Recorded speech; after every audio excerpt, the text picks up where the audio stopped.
Hello, I'm Nicola Chan from CIC Coaching in partnership with Bootle. Today we're going to talk about social media and the negative side of social media. So you probably know a lot about the positive side of social media. It's what you've been brought up with, it's what surrounds you, all of your friends are using it, doing it. You're probably on there yourself, giving out content, and there are amazing benefits to social media alongside connecting with your friends, especially in a lockdown. But there are also some downsides to social media. And besides the things that you learn at school and from your parents in terms of you being safe online and keeping your privacy settings private so that people can't contact you or find out where you live or your location, that kind of thing, I want to talk to you about comparison. Comparison is a massive thing that we do when we have low self-esteem. Now, in order to build our esteem, our self-esteem, how we feel about ourselves, we build that through confidence. So you have some tools already about how to build your self-esteem and how to make yourself feel, appear, and then become confident. But I want to talk to you about comparing yourself to other people. Just like that inner bully, that inner critic that pops up when you play big, when you do something out of your comfort zone.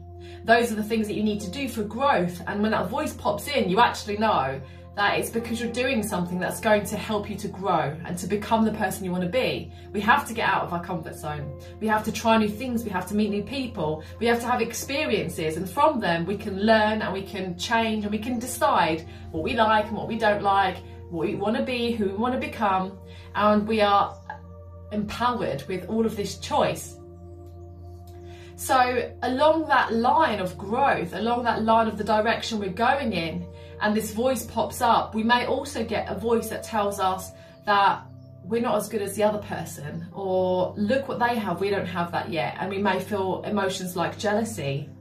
And this is basically us just comparing ourselves with someone else. But if you imagine yourself now where you are and the journey that you're on, so I keep pointing that way for a journey, but you can imagine all the things we've learned along the way that top up and give you tools to help you along your journey. Imagine you walking along this path here, and all of these tools I've been giving you, you're able to armour yourself with a backpack, with a hat, with a jacket of armour, all these different things that can help you on your path of learning and discovering who you are. So along that road, this is your journey. Where you've come from, all of the tools you've picked up, and where you're going is unique to you. There'll be somebody over here and they'll be on their journey and they'll be picking up their own tools. They'll be learning and having their own growth, and it may be slower or faster, it may be different, you may go different directions, you may be interested in different things. So there is something called the law of abundance, and the law of abundance says that there is enough for everyone. So if somebody has something and you're here and you feel that you want something that they have, you can also have it. Maybe they took steps along their journey to get them to have this thing that they want, and where you are, you haven't done it yet. So you can look at them with comparison and see that maybe they're better than you, maybe they're higher up than you with a certain level of a certain thing, but actually you haven't taken those steps to get to where they're at yet. And also, you don't know their journey. You don't know who helped them to get there, or you don't know how hard their journey was to get there and how long they've taken. And so where you're at, you may be at stage 1 and it takes you stage 2, stage 3, stage 4 to reach where they're at. And they started also at stage 1.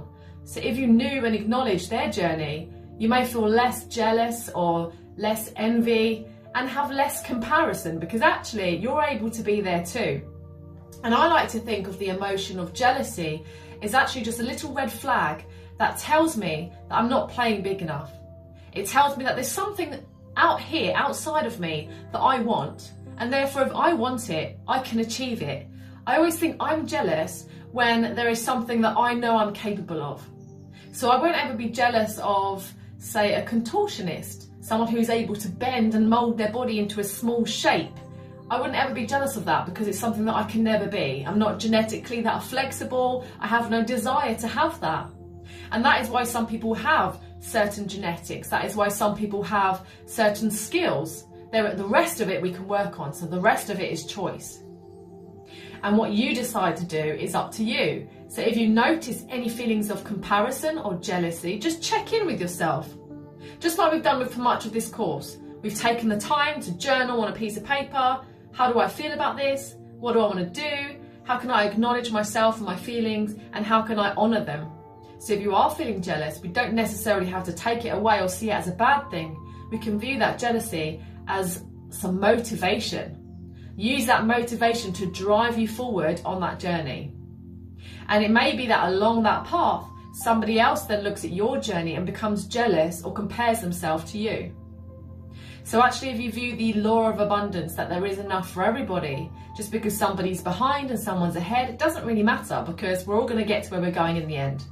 And if we all follow the same path, we may actually be really unhappy, because I may have followed the path of a contortionist, but not had the genetic ability to be able to do that, and never been quite as good as the others, and always felt lack.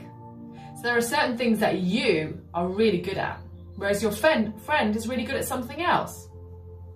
So find the things that you're really good at, that you really like, that you excel at, and then maybe head yourself towards those things. And there may be a whole host of things that you don't even know you're good at yet, or that you even enjoy. We don't always have to start as something we're good at. We could start as something we enjoy and grow. Not everything that you start doing has to become your life's work. It could just be a little hobby, something that you enjoy for fun, just for you. And again, that is your choice. So if you ever do feel these feelings of comparison or jealousy when you look at social media, just know that you can have that too. So that's number one. Just look at all the things that make you feel this feeling of jealousy or comparison. What is it that you want, and how can you add that into your own life? Number two, just be aware of social media, that it is a media. It is a device. There are lots of devices, your phone, the computer, the laptop, your iPad, your tablet, lots of devices that house all of these medias for everyone to put their content in. Because of this platform, companies like to use this to market. So you are actually a customer being marketed to. So if you stay on something for a long period of time, the algorithms latch onto that and they see what it is you're looking at, and they give you more of it. If you're always looking at trainers, if it was Christmas and you're thinking about buying a pair of trainers, or you want to ask your parents for a pair of trainers, they may see you've been looking at trainers. And when you're going to just chat with one of your friends on social media, suddenly an advert pops up for trainers, because they're watching and tracking your usage. So just be aware, number two, that it is a media. It is there to sell stuff to you. You are being marketed to. So not just to fall in and fall down the rabbit hole of wanting everything, because part of media is to make you feel inadequate, to make you feel like you're not enough as you are, that you need to buy the next pair of trainers, that you need to buy the next skateboard just to make yourself feel good, and to show you things that other people have it to make you want it too. So be aware of that, number two. Number three, be aware that when you take a photo, you might do it at a certain angle, you might do it in a certain lighting, you might do it with a certain smile or pose of your body, and you don't look like that all day long.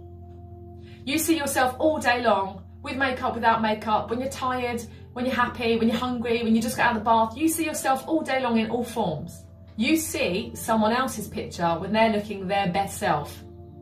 The picture that they may have took 100 pictures to find that right one that they then decide to show on social media. So remember, when you are comparing yourself to someone, that you are comparing yourself to a picture that is their best self, to how you're feeling today. And if you do feel negative, just remember that that is not how they are all the time. And that picture may not even be real. That picture may be filtered, edited, and doctored to a way that actually isn't even real life. So just be aware of that too. And then that can also give you awareness that when you're showing your own stuff, how real are you being? How honest are you being on social media? And then you get to decide how you want to be. So I hope you found this video useful. You've got those 3 tips there. Number 1, be aware of social media in terms of your comparisons and the jealousy feeling that you might get. Number 2, be aware that it is a media for marketing, and it's designed to make you feel inadequate and make you want to buy things, make you want to compare yourself to others. And number 3, that some of it isn't even real. Have a good day, everyone, and I will see you on the next video. Bye for now.